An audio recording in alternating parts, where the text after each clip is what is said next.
L'UNIM, l'Union nationale pour les intérêts de la médecine.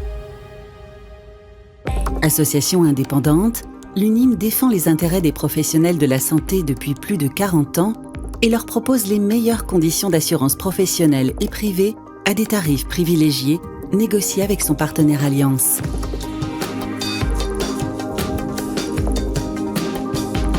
Ensemble, assurés d'être bien assurés.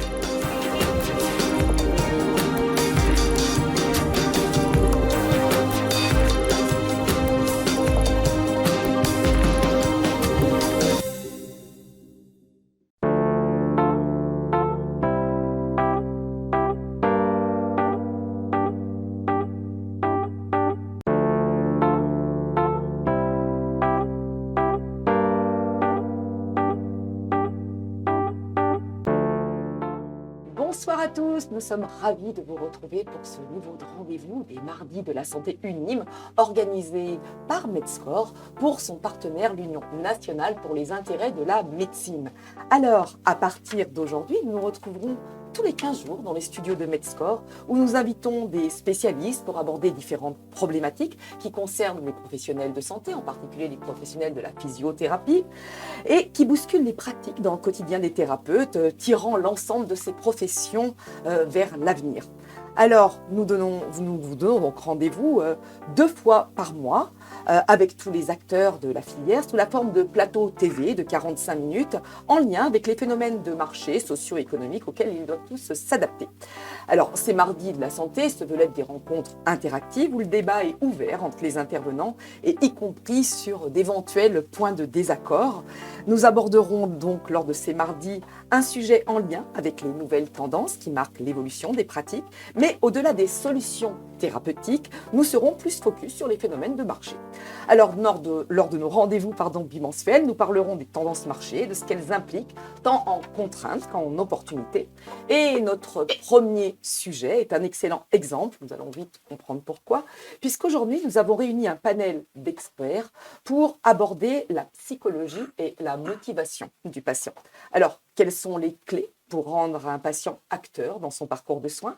Comment les professionnels de santé qui interviennent tout au long de ce parcours peuvent libérer les freins, ouvrir les verrous, lever les points de blocage pour être davantage coordonnés ?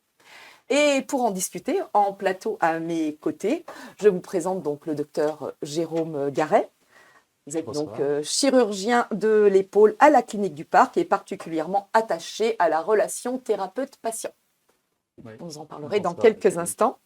Martin Carrère, donc vous êtes ancien sportif de haut niveau, je précise en athlétisme. C'est ça. Jusqu'en 2016, et vous êtes préparateur physique et créateur de Mon Coach Lyonnais, comme c'est inscrit sur votre t-shirt, depuis 2 ans. Vous expliquerez aussi ce qui vous a mené à la création de Mon Coach Lyonnais. À vos côtés, Eddy Elabi. Donc vous, après un master de recherche en sciences de l'éducation, vous avez créé et dirigé une structure d'éducation à la santé et vous vous êtes spécialisé, on va dire comme ça, dans les obstacles à l'éducation thérapeutique. Tout à fait. C'est tout juste jusque-là. C'est ça. Et en visio avec nous, nous retrouvons Patrick Berdoulet, donc fidèle de ces émissions, kiné du sport à Bordeaux, ancien kiné de l'équipe de France de volleyball, également de l'équipe de France de golf et du pôle France de pelote basque. J'ai rien oublié, Patrick, c'est exact ? C'est bon. C'est bon, cofondateur d'Orthopol, et vous avez aussi une bonne expérience de la psychologie du sportif à travers des prises en charge de retour à la performance. Mais avant d'entrer dans le vif du sujet de ce soir et de répondre avec nos intervenants à toutes les questions que vous vous posez, nous accueillons Aude Penel, qui représente pour nous sur ce plateau notre partenaire l'UNIM. Bonsoir Aude. Bonsoir Nathalie. Alors, pour ceux qui ne vous connaîtraient pas encore, qu'est-ce que l'UNIM ? Quel est son rôle auprès des professionnels ? Alors l'UNIM, c'est l'Union nationale pour les intérêts de la médecine. C'est une association confraternelle qui a été créée il y a plus de 40 ans par des professionnels de la santé.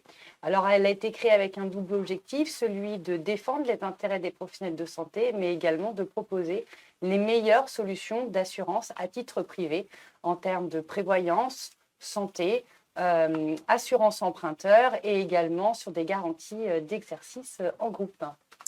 Merci beaucoup. On va prendre un petit cas pratique pour être plus concret, s'il vous plaît. Oui, on peut parler de la prévoyance qui est bien évidemment quelque chose d'essentiel quand on a un exercice libéral. Alors, une prévoyance, ça va servir à quoi? Tout simplement à maintenir son revenu, quels que soient les aléas de la vie.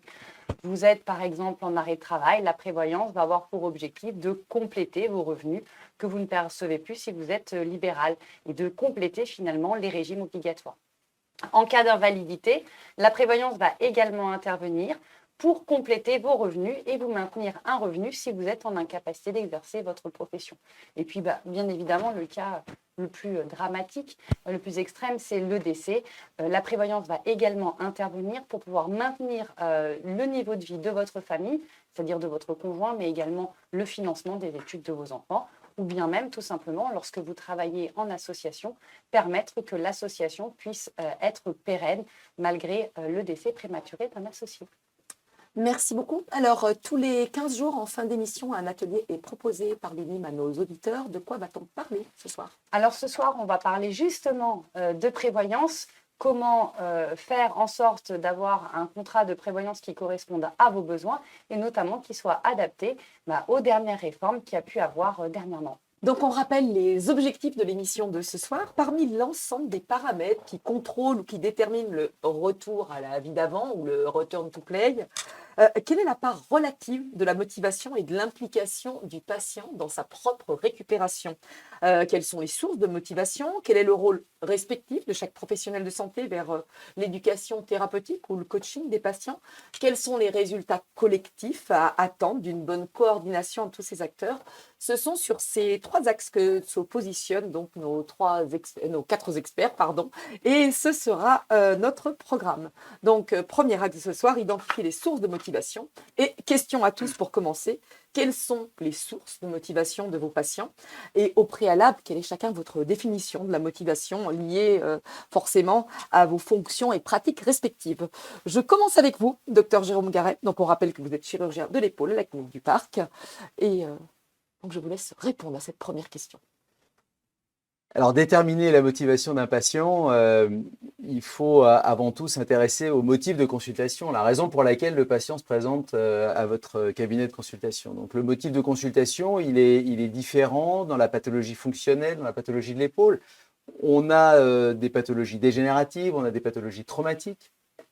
Le motif le plus fréquent dans la pathologie dégénérative sont les douleurs. On a aussi des raideurs articulaires, on peut avoir des faiblesses, des pertes de force, des pertes de mobilité. Et puis, bien sûr, dans la pathologie traumatique, on connaît bien, on imagine les fractures, mais aussi les instabilités, les luxations. Voilà, donc tout ça, ce sont des motifs différents. Et c'est ce qu'il va falloir recueillir, cette information. Ensuite, le rôle du professionnel et du médecin particulièrement, c'est d'établir un diagnostic précis. On va utiliser des examens complémentaires sophistiqués, souvent de l'imagerie, avec des scanners, des IRM, des échographies permettant de faire des examens dynamiques. Tout ça est indispensable pour, une fois qu'on a établi un bon diagnostic, imaginer une stratégie thérapeutique. Et cette stratégie thérapeutique, elle doit prendre en compte la motivation du patient, c'est-à-dire le motif de consultation qui s'intègre dans un environnement. S'agit-il d'un sportif de haut niveau? S'agit-il d'un travailleur manuel? S'agit-il voilà, donc le cadre, l'environnement professionnel, l'environnement social, l'environnement sportif, tout ça sont des éléments qui sont déterminants pour qu'une fois le diagnostic établi par le praticien, on puisse élaborer une stratégie thérapeutique la plus proche et la plus réaliste possible du patient. Donc, d'entrée de jeu, on peut émettre l'hypothèse que la motivation est un élément essentiel dans la capacité de rééducation qui va suivre. C'est-à-dire que la motivation, ça va être, le praticien doit percevoir la motivation du patient pour établir un protocole thérapeutique qui soit adapté à ce que souhaite le patient. Alors, je voudrais juste apporter un bémol sur ce que vous avez dit, Nathalie, sur le retour à la vie d'avant. Parfois, pour nous, c'est une mission que de pouvoir, une fois le diagnostic établi, pouvoir faire comprendre à un patient qu'il ne retournera pas à la vie d'avant, même après un traitement, et qu'il va falloir peut-être, pour certains, faire le deuil de certaines activités. Et je pense que ça, c'est important de se fixer des objectifs qui soient réalistes, à la fois dans le temps et à la fois dans l'objectif final de l'obtention de voilà. Et c'est pas, on va pas parfois, on ne va pas refaire des patients à l'identique. Les patients vont garder des séquelles. Ils vont devoir s'adapter à ces séquelles. Et je pense que ça, il ne faut pas vendre du rêve aux patients, il faut leur vendre une réalité. On travaille le biologique. La biologie, ça a besoin de temps. Ça a besoin, voilà, et parfois on retrouve pas toujours le niveau d'avant.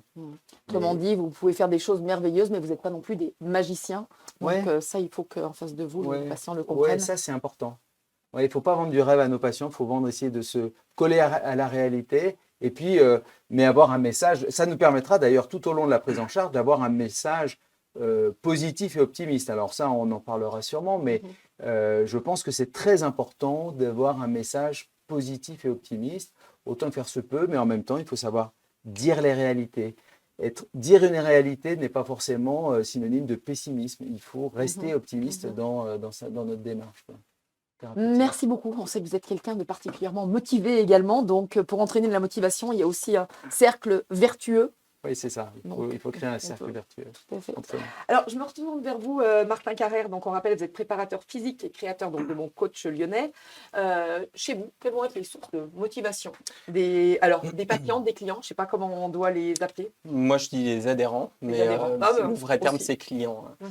Alors effectivement, moi je rejoins Jérôme sur le fait que on propose des services qui ne sont pas magiques et on ne peut pas transformer le corps, on ne peut pas effacer une blessure, mais et puis tout le monde est différent, donc chacun va réagir plus ou moins bien aux soins.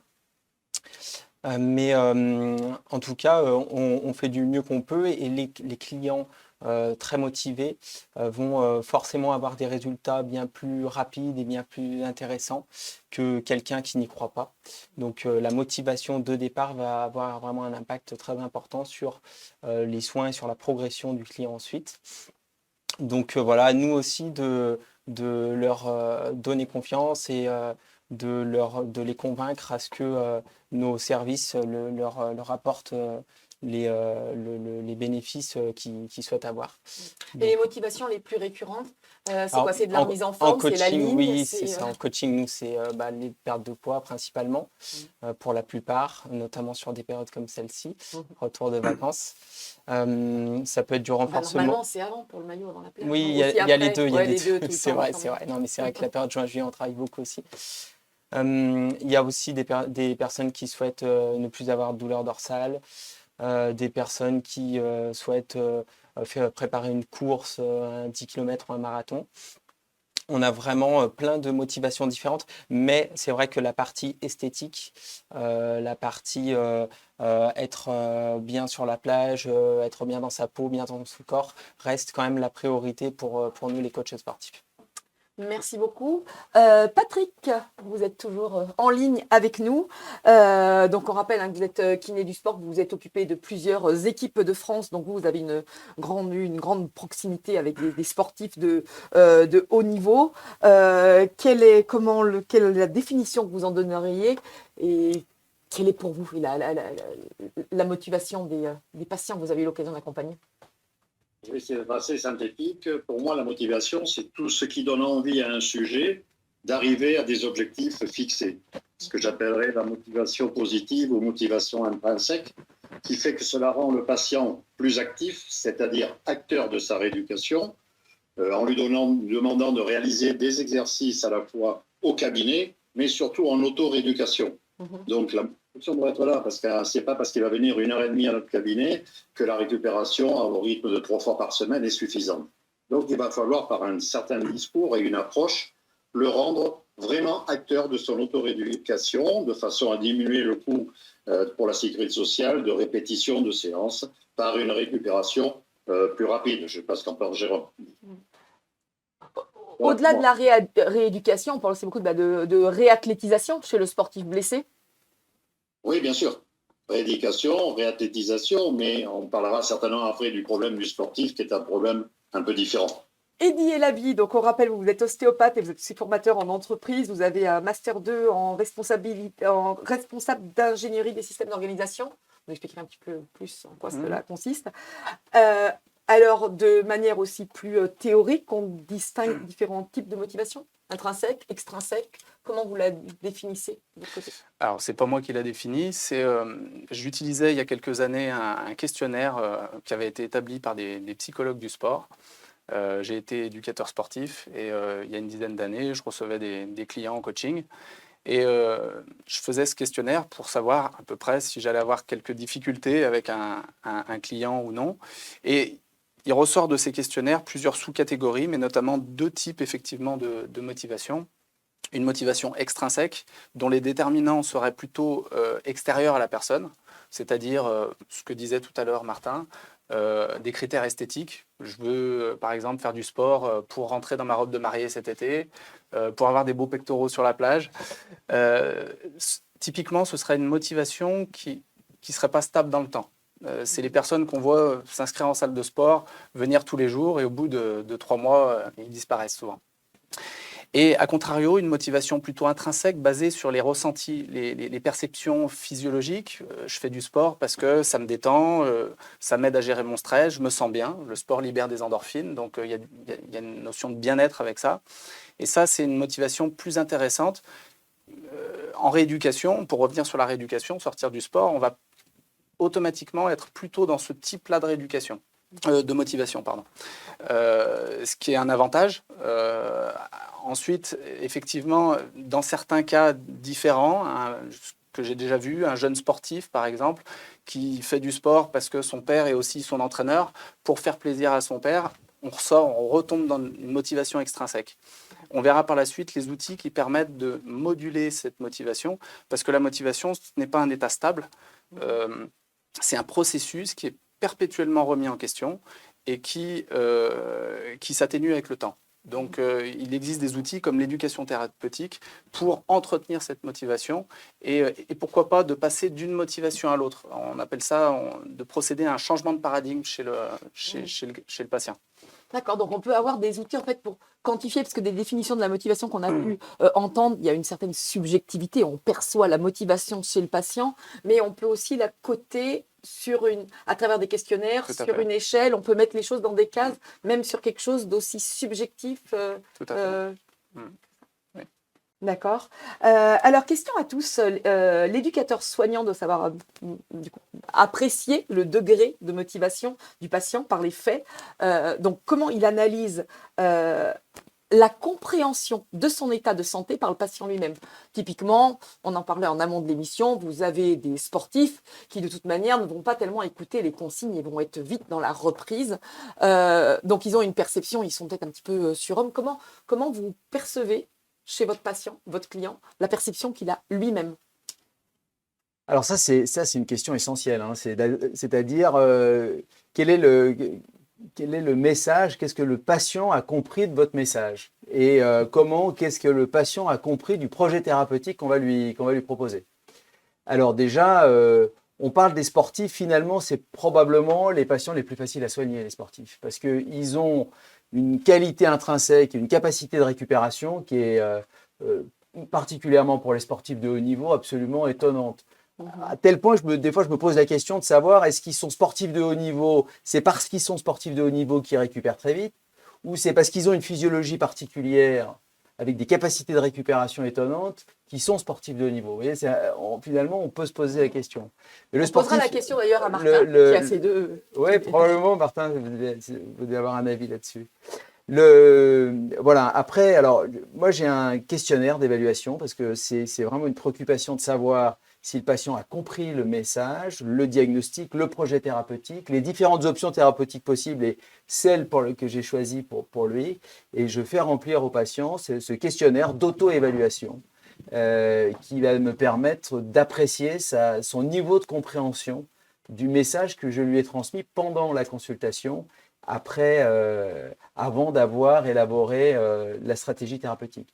Et enfin, en tant que chirurgien, forcément, l'acte chirurgical, c'est un temps fort, c'est un temps ponctuel important.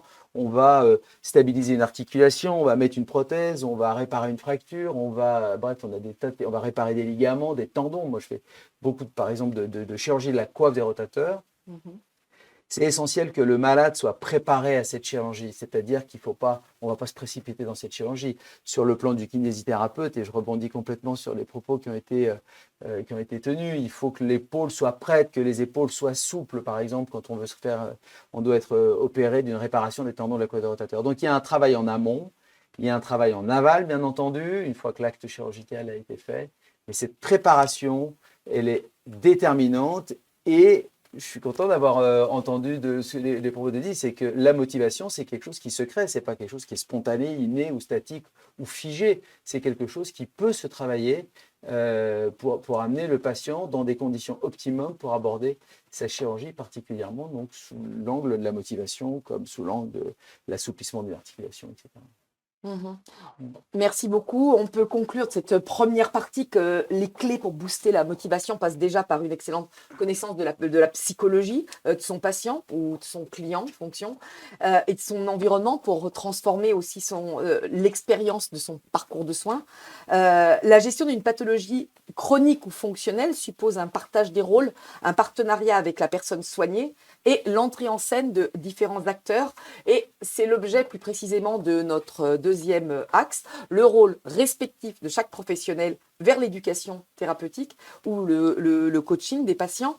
Alors, question à tous, pensez-vous que la relation thérapeute-patient va être le moteur de la thérapeutique non médicamenteuse en dehors du traitement? Et comment vous positionnez-vous chacun? Champ et Di, vous avez envie de répondre. Ah, avec plaisir. Oui, effectivement, je le pense. Cette relation est essentielle. Moi, j'ai beaucoup de plaisir à envoyer un patient à la clinique du Parc, voir Jérôme ou voir Christophe Lévigne, parce que le patient revient et est enchanté. Il dit « J'ai passé un bon moment avec mon chirurgien. Il a pris le temps de m'expliquer les choses. Il est sympathique. Il y a déjà un climat de confiance qui est établi et c'est un vrai plaisir. Après, techniquement, c'est des personnes qui sont à la pointe. Donc, du coup, c'est gagné. La confiance est établie. Le patient aura automatiquement des bons résultats. Oui, le chirurgien n'est pas juste un technicien qui répare les tendons, mais toute la part consacrée à la psychologie du patient. Que ça soit, la relation de confiance, pardon, je vous coupe, mais la relation de confiance, c'est un prérequis indispensable au succès et à la réussite. C'est rare, ça peut arriver qu'il n'y ait pas cette relation de confiance. Il ne faut pas opérer un patient qui n'a pas confiance en vous. C'est indispensable. D'ailleurs, moi, je fais souvent, quasiment tout le temps, mes patients, je leur explique, j'essaie de leur expliquer pour une pathologie chronique, on parlait de ça, mais j'essaie de leur expliquer ce qu'ils ont, leur établir un projet thérapeutique. Et après, je demande aux patients de me rappeler pour fixer une date opératoire. C'est-à-dire, je ne fixe pas la date opératoire pendant la consultation. Et le patient, il a le temps de mûrir, il remplit son questionnaire. Mon assistante peut évaluer s'il a compris ou pas compris. S'il n'a pas compris et qu'on aurait fixé une date opératoire, le patient doit revenir pour que je lui réexplique ce point essentiel. Donc, le point qu'il n'a pas compris. Mais je crois que c'est très important que le patient puisse partir avec l'information, qu'il puisse comprendre son problème et sa pathologie, et puis ensuite, il dit bon ben ok, j'y vais, j'ai compris les tenants, les aboutissants, et je suis en confiance, j'y vais. Donc cette relation de confiance, ça c'est indispensable, indispensable. Est-ce qu'on peut prendre quelques exemples entre des patients motivés et pas assez motivés sur la récupération, sur le retour, parce que chacun dans votre pratique, du coup, vous avez quand même ces portraits types. Ouais, moi, j'ai un exemple d'un de mes clients qui prépare, qui a l'habitude de faire des courses et des longues distances, et donc qui est quand même un sportif aguerri, qui a eu les croisés au niveau des genoux, qui s'est fait les croisés. Une rupture des ligaments croisés. Des ligaments croisés, exactement. Et la motivation que je suis arrivé à mettre en place avec lui pour qu'il revienne au plus vite et au mieux, c'est de refixer tout de suite des objectifs de course. Donc de regarder le calendrier des marathons sur l'année 2023 et de lui dire là il y a tel marathon à telle date et on peut se fixer cette date-là. Et donc je pense qu'il met des protocoles en place et une hygiène de vie qui va avec et de la réathlétisation qui va avec pour être prêt sur cette date-là, plutôt que d'être un peu dans le flou de ne pas savoir quel compétition il fera à l'avenir. Donc, je trouve que c'est une motivation intéressante. Vous le partagez aussi ou le fait de mettre l'objectif, vous freinez plutôt ceux qui veulent retourner Ça trop dépend vite quand on sur le le met. circuit? Il faut le faire intelligemment, bien sûr. Il ne faut pas le mettre trop rapproché. Je pense que Jérôme aura cet avis-là, évidemment. Non, moi je partage complètement ce point de vue. Je pense qu'il faut se fixer un calendrier, se fixer des objectifs qui soient réalistes, qui soient adaptés aux patients. Et voilà, c'est-à-dire qu'on va ménager sa monture pour pouvoir aller le plus loin possible. Patrick, j'ai l'impression que vous avez des exemples qui vous viennent à l'esprit, que vous avez envie de partager avec nous. Oui, alors moi je suis tout à fait d'accord avec Jérôme. Ce qui est important comme nous, comme premier paramètre en tant que kiné, puisqu'on vient souvent après le chirurgien ou le médecin du sport, donc on va voir notre patient assez fréquemment. Et ce qui est important, moi, c'est être à l'écoute du patient, surtout si le patient vient pour la première fois lors d'un bilan initial et de pourquoi il vient à mon cabinet. Donc nous, en tant que kiné, on a le droit de faire un bilan qui est coté et ensuite on peut faire même une séance le premier jour. Mais ce que je reproche des fois, dans certains cabinets, c'est que l'on prend sur une ordonnance. Or, prendre sur une ordonnance, c'est ne pas avoir un contact avec le patient qui va pouvoir nous déterminer des paramètres. Donc, ce qu'il faut en fait, c'est par ce bilan initial, faire une approche du patient, évaluer ce qu'on appelle le modèle biopsychosocial, et que personnellement, je préfère parler d'un modèle psychosocio-biologique. Si je décortique cette approche, tout d'abord psychologique, c'est évaluer avec mes connaissances, avec mon expérience de kiné, la perception du patient, souvent sportif, de son niveau de stress, d'anxiété et de sa part émotionnelle au moment de la blessure. La question souvent que je pose, c'est pourquoi ai-je fait cette blessure? Ça peut être une blessure pour un problème personnel, pour un conflit avec l'entraîneur, ce que j'ai vu avec le haut niveau, ou un conflit avec les partenaires dans un sport collectif. Et là, justement, c'est ce qui va nous permettre déjà sur ce premier bilan de savoir si on va faire appel à un psychologue, parce que quelquefois, il est nécessaire de travailler avec un psychologue ou un préparateur mental. Au deuxième paramètre, c'est au niveau social. Donc, il va falloir déterminer les rapports avec l'entourage, que ce soit l'entourage familial, l'entourage professionnel, l'entourage personnel. Et en troisième, je mettrai le biologique, c'est-à-dire expliquer au patient avec des mots simples sa problématique et les objectifs que nous allons nous fixer. C'est-à-dire qu'il ne faut pas considérer le patient seulement par rapport à sa pathologie, mais plutôt comme une personne à part entière. Donc, par exemple, je suis contre les ostéos kinés, ou je suis moi-même ostéo, mais je suis contre les ostéos qui disent à un patient « je vous ai remis une vertèbre en place ». Parce que pour moi, c'est une grosse erreur. Pourquoi? Parce qu'à la fois, quelques jours après, lorsqu'il a le cou qui craque, par exemple, le patient croit qu'il a à nouveau une vertèbre déplacée. Donc, il retourne chez son ostéo, ce qui n'est pas bon pour moi. Parce que personnellement, je pense que c'est un effet nocebo, c'est-à-dire que le patient, il aura toujours la crainte, en fait, d'avoir une instabilité de son rachis et ça va le limiter dans sa vie de tous les jours. Donc, en ce qui concerne la relation thérapeute-patient, pour nous, kinés, c'est vraiment le moteur de cette thérapeutique non médicamenteuse, puisque nous, on a ce patient sur plusieurs séances, donc une relation qui est privilégiée. Donc, moi, je distinguerai par rapport à mon expérience 3 catégories de patients. Le sportif de haut niveau, et là, je dirais à Jérôme, ce n'est pas toujours le plus facile par rapport à la problématique qu'il a pu avoir de sa blessure. Et donc, le sportif de haut niveau, on le connaît bien, puisqu'on l'a en stage, on l'a en compétition pour des championnats d'Europe, des championnats du monde. Je donne l'exemple d'un joueur en volleyball de l'équipe de France qui, souvent 48-72 heures avant la compétition, venait me voir parce qu'il avait le dos qui était bloqué. En fait, quand je le voyais, je le mettais en position de manipulation, je mettais mes mains derrière le dos, je faisais craquer mes doigts, et ensuite je donnais un sucre avec de l'eau distillée. Et au bout de 48 heures, il était vraiment bien. Je lui dis, tiens, je t'ai redonné de la mobilité qui te manquait, et il repartait, il était au top. Et là, et aussi, ce qui est intéressant, c'est qu'après un travail manuel que l'on fait, il est intéressant de coupler la répétisation d'exercices d'un sportif de haut niveau et d'un sportif de loisir. Parce que souvent, le deuxième, il essaiera inconsciemment de se mettre au niveau du sportif de haut niveau, donc sa motivation sera plus grande. Et la troisième groupe, pour finir, c'est les accidents du travail. Là, on n'est plus dans la même musique parce qu'il y a celui qui veut récupérer, donc pas de problème, mais il y a celui qui veut profiter du système, donc d'arrêt de travail avec des prolongations à ne plus finir.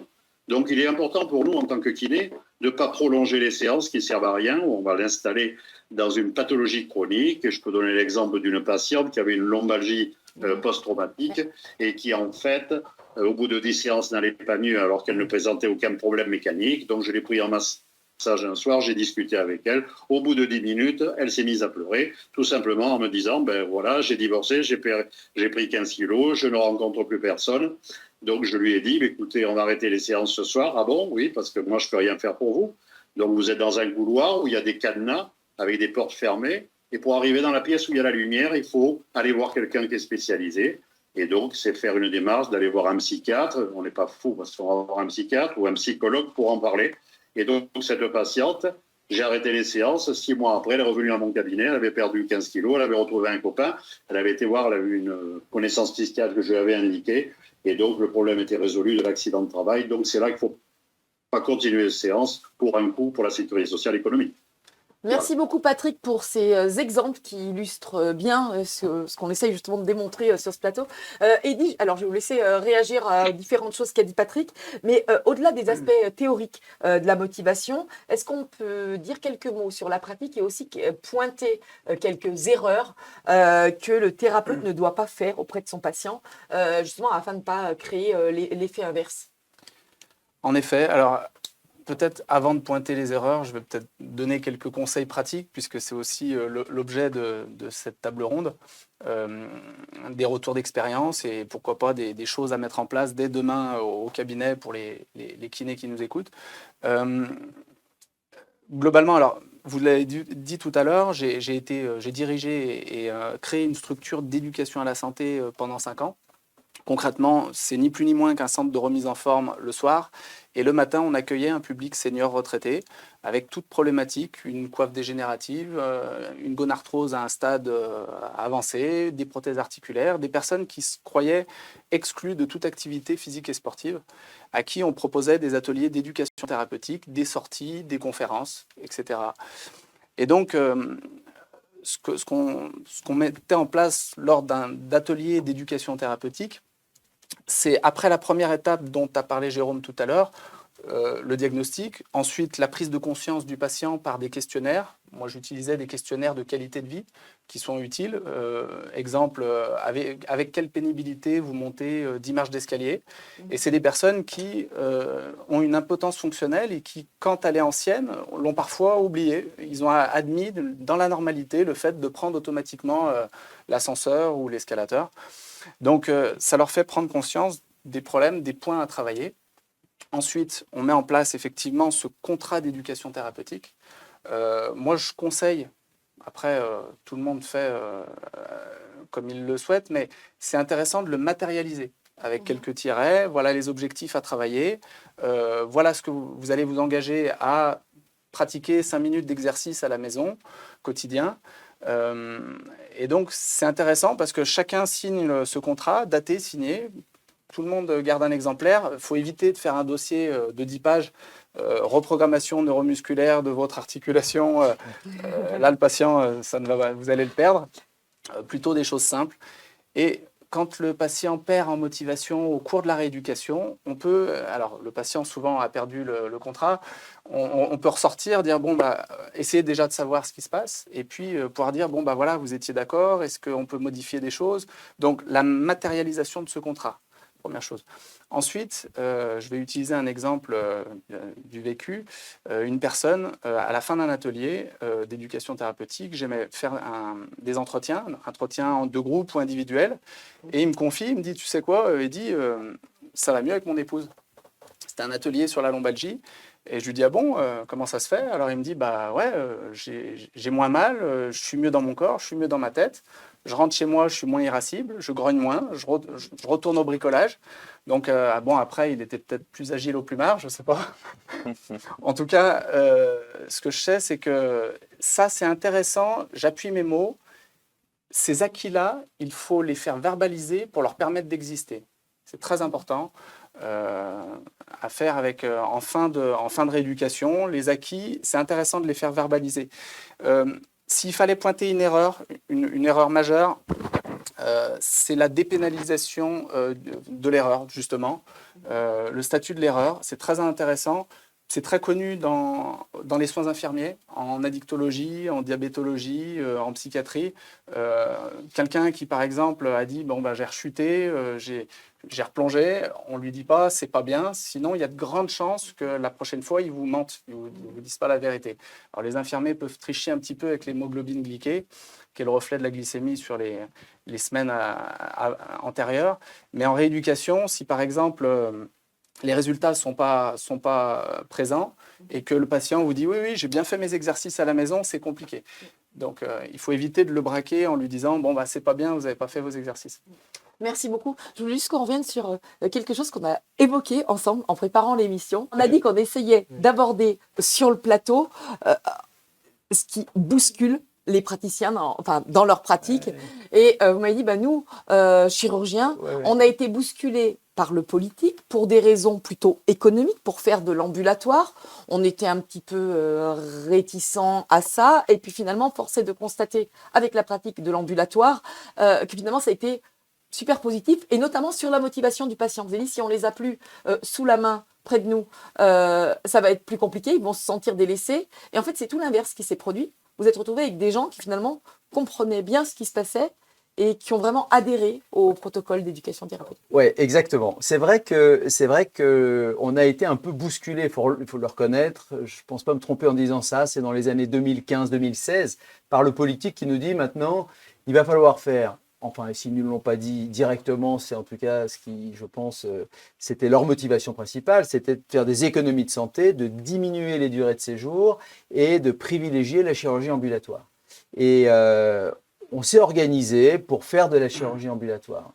Et ça s'est fait conjointement et parallèlement avec le développement de techniques chirurgicales qui sont quand même mini-invasives, beaucoup moins agressives, en termes de voie d'abord, en termes par exemple, on fait beaucoup d'arthroscopie, on fait beaucoup de chirurgie vidéo assistée, la quad des rotateurs. Quand j'ai commencé ma formation, on ouvrait les malades en grand, on passait à travers le deltoïde. Maintenant, on fait de la chirurgie percutanée avec des petites caméras, c'est de l'arthroscopie, donc on est beaucoup moins agressif.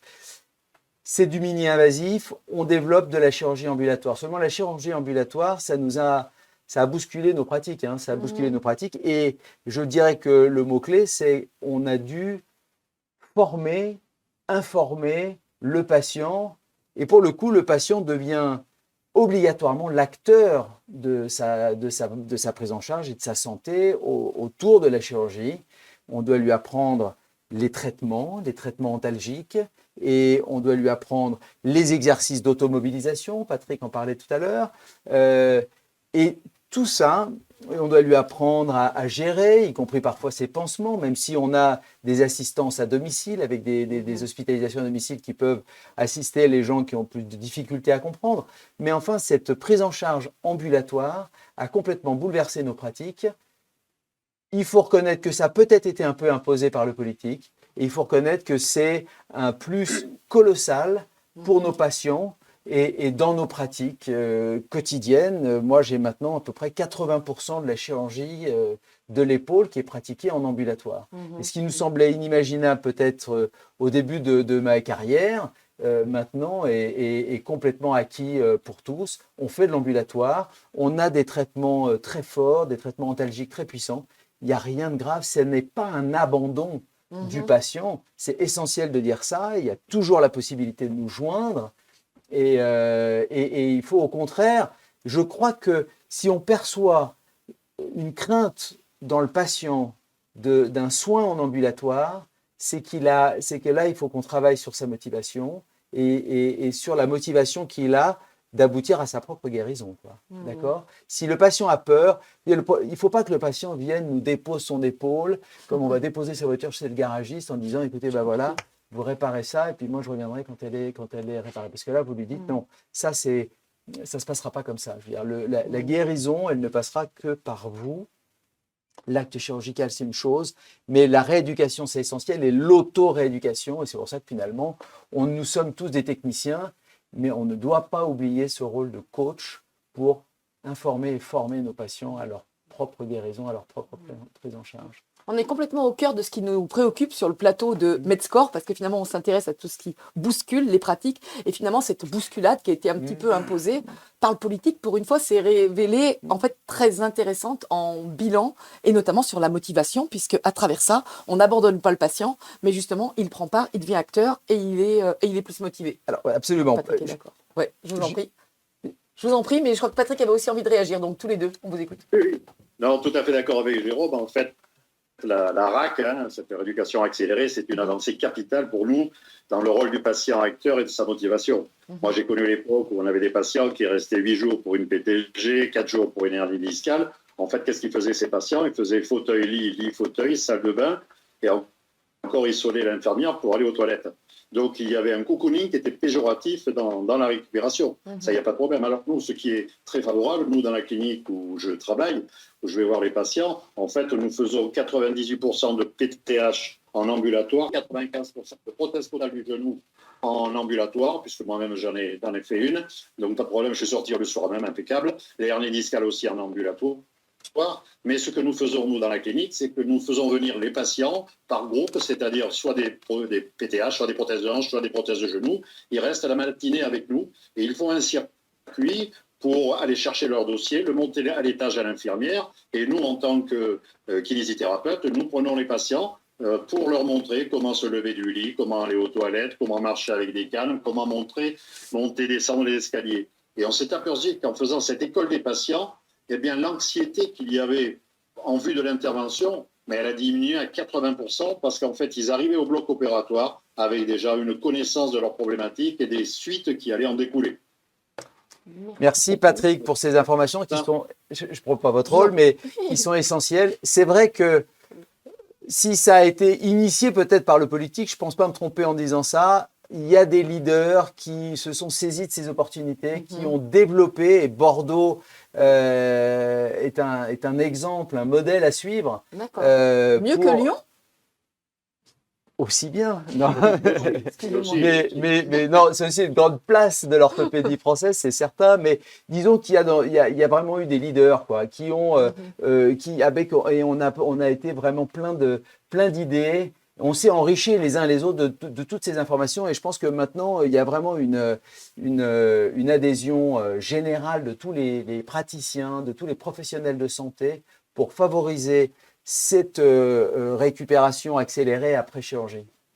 Ouais, tout à fait, merci beaucoup. En tout cas, ce qui ressort de nos échanges jusqu'à présent, c'est que la relation médecin-patient en elle-même est thérapeutique. C'est elle qui initie le changement de comportement et il est essentiel pour le thérapeute de s'intéresser au patient tel qu'il est et non tel qu'il aimerait qu'il soit, et de considérer que le patient a un potentiel de compréhension, et ce, en tant que personne ou que patient. Je pense que tout le monde est d'accord autour de cette table. Alors, pour poursuivre l'échange, nous allons nous intéresser aux bénéfices et aux résultats collectifs des thérapeutes. On en parle tout de suite après une courte pause avec l'UNIM. L'UNIM, l'Union nationale pour les intérêts de la médecine. Adhérer à l'UNIM, c'est bénéficier d'une offre conçue par des professionnels de la santé, pour des professionnels de la santé, avec des garanties spécifiques et exclusivement adaptées à leurs besoins. Prévoyance, complémentaire santé, assurance de prêt ou encore protection de l'exercice en groupe.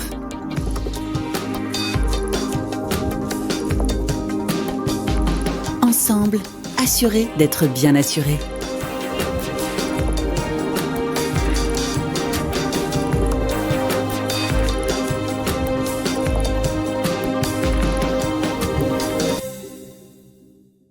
Et nous abordons donc notre dernière partie. Quels résultats collectifs attendent d'une bonne coordination entre tous les acteurs? La coordination entre les différents intervenants fait souvent défaut et la logique participative n'est pas ancrée dans la culture. Donc la transversalité est nécessaire, je crois que vous êtes tous d'accord. Et concrètement, comment tous les acteurs que vous êtes autour de cette table doivent-ils se coordonner pour une meilleure synergie possible en faveur de la motivation du patient et du client? On doit simplement échanger avant tout, arriver à se comprendre, à connaître aussi l'autre praticien et savoir comment il fonctionne, comment il travaille. Et puis ensemble, arriver à mettre en place un protocole de soins adapté pour que le patient n'aille pas dans tous les sens et puis qu'on puisse s'occuper de lui au mieux en agissant chacun avec notre rôle respectif. Et on est tous des éléments importants pour le soin du patient. Et donc, voilà, c'est comme ça qu'on a l'habitude de fonctionner, simplement en échangeant et en s'investissant à fond dans la rééduque du patient. Alors, pour pousser le bouchon un tout petit peu plus loin, au-delà donc de la théorie, vous, pratico-pratique, comment ça se passe du coup en coaching? Je veux dire, vous êtes en contact avec le chirurgien qui a opéré la personne? Comment ça se passe concrètement? Pas tout le temps, mais on essaye. Et en tout cas, quand ça se passe au mieux, c'est souvent quand on connaît le chirurgien ou on connaît bien le kiné, on a l'habitude de bosser avec lui et on se comprend. Et c'est souvent quand on a des relations comme celle-ci qu'on arrive à faire le meilleur boulot. D'accord. Patrick, j'ai envie de m'adresser à vous parce qu'on est finalement, c'est le principe même du staff médical quand on est avec des sportifs de haut niveau. Pour le coup, on a tous les corps de métier et c'est normal, ils sont tous rassemblés autour du sportif. Sauf que Madame Michu, elle n'est pas avec le staff complet. Donc, comment on invente ce staff pour que ça fonctionne aussi bien? En tant que kiné de haut niveau, enfin, pour moi, il est capital de travailler avec un staff, c'est-à-dire le chirurgien, le médecin du sport, le kiné, le préparateur physique et le préparateur mental ou le psychologue. Donc ça, c'est la facilité qu'on a en équipe de France. Lorsqu'on a un problème, on oriente en fonction de la pathologie, que ce soit psychologique ou physique, on va orienter notre sportif de haut niveau. Ça, c'est une prise en charge qui est rapide. Mais je pense personnellement que cela peut s'appliquer même avec notre patientèle. C'est-à-dire qu'il ne faut pas avoir peur en tant que kiné, lorsqu'il y a une problématique, de téléphoner au chirurgien ou pour ne pas le déranger, de lui faire un courrier pour lui demander que là, il y a un petit problème. Par exemple, est-ce qu'il y a un problème mécanique? Est-ce qu'on doit ralentir la rééducation? Ensuite, lorsqu'il y a le préparateur physique, moi je travaille en collaboration avec le préparateur physique, je lui dis, écoute, j'en suis là, maintenant, voilà, qu'est-ce que tu penses qu'on peut faire pour le réathlétiser et repartir sur un return to play. Donc, ce travail que j'ai eu en équipe de France, je le retrouve, moi, dans ma patientèle, par les contacts avec chirurgiens, médecins du sport, préparateurs physiques et psychologues. Donc, pour moi, il faut l'appliquer dans les deux. Et lorsqu'on prend le patient dans cette globalité de staff, à ce moment-là, là aussi, on a un coût qui est diminué parce qu'on a tous les acteurs qui nous permettent de vraiment prendre en charge le patient et d'arriver à un résultat positif. Voilà mon point de vue sur l'esprit du staff.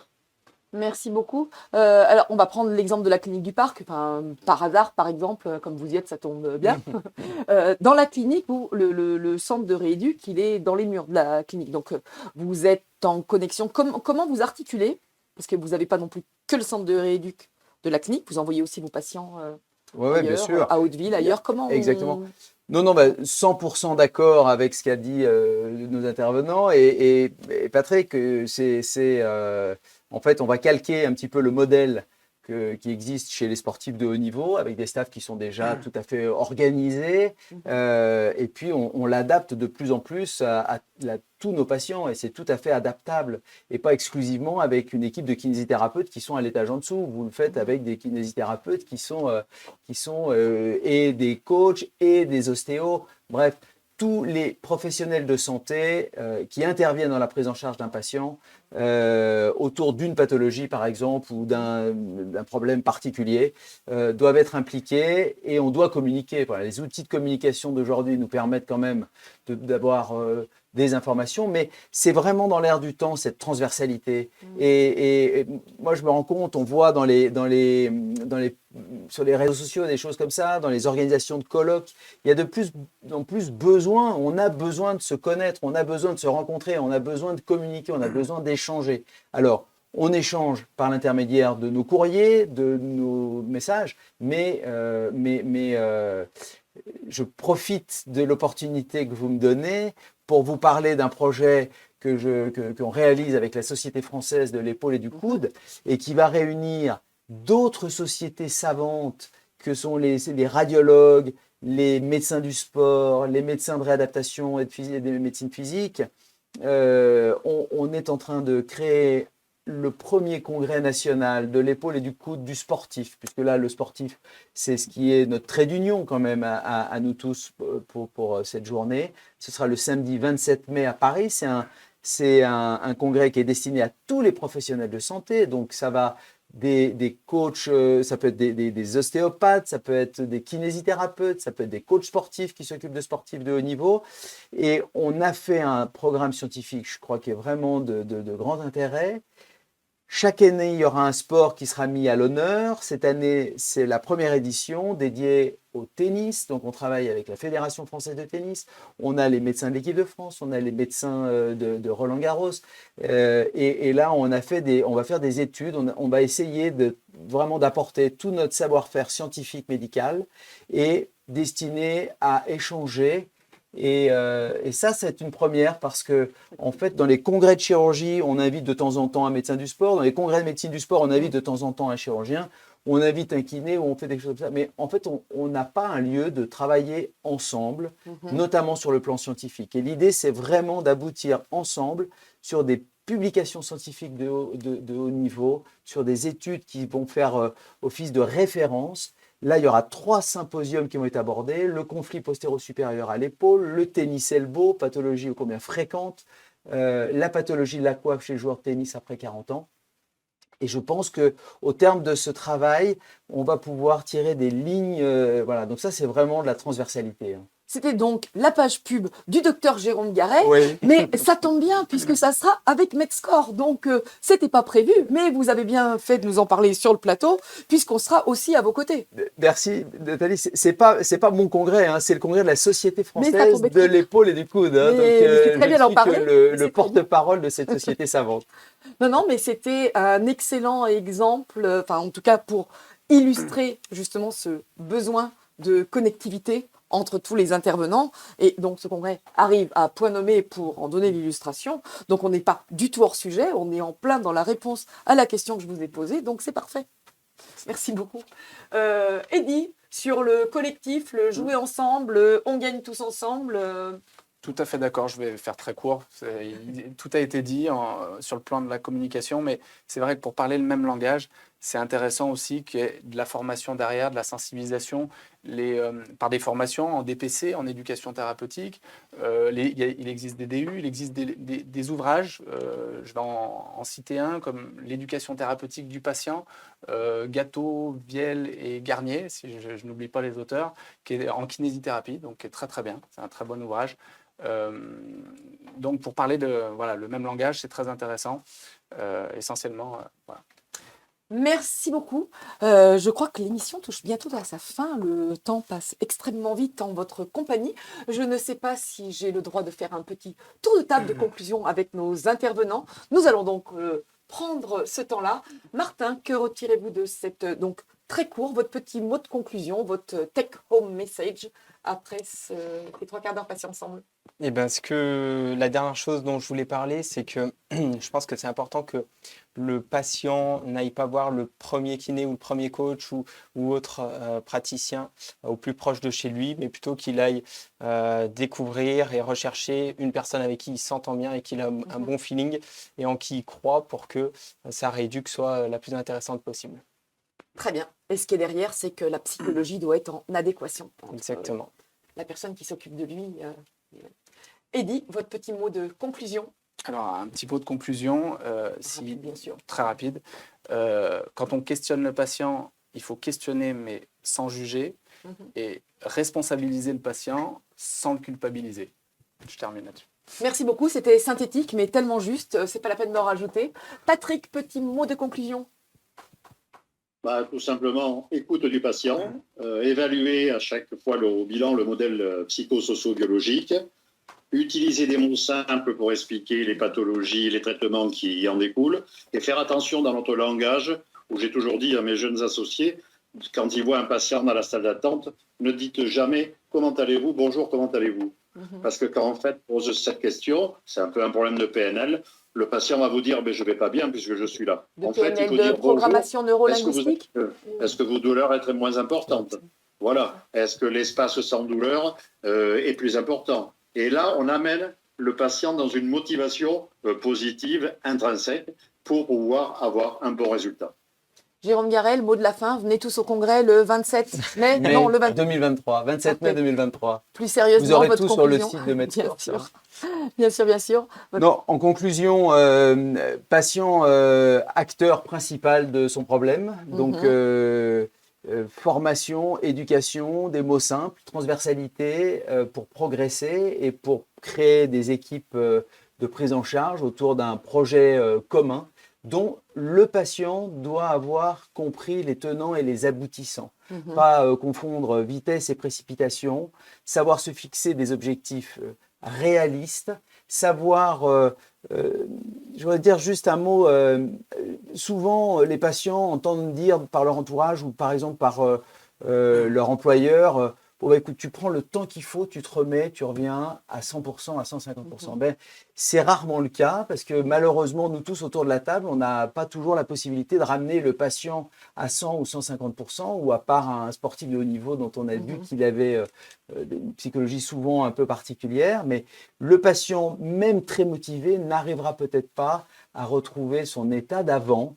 Et je pense que ça, c'est des choses qui s'anticipent avant pour pouvoir continuer à avoir un discours positif et pour que le patient puisse se préparer à sa vie d'après, où on a des capacités de l'améliorer énormes, mais peut-être en sachant s'adapter au handicap qui va pouvoir persister. Donc, on ne vend pas du rêve, on travaille ensemble, on progressera comme ça. Et le patient doit avoir tout compris, et pour ça, il faut le former et l'enseigner. Et pour le former et l'enseigner, il faut d'abord que nous-mêmes, on soit formés et enseignés. Donc, c'est à nous de nous retrouver ensemble pour nous former au mieux, quoi. Voilà. Merci pour ce parfait mot de conclusion qui résume bien notre table ronde. Notre soirée est à présent terminée. Merci à vous tous, tous les quatre, d'avoir participé à ce plateau. Merci à vous tous qui nous avez suivis derrière votre écran.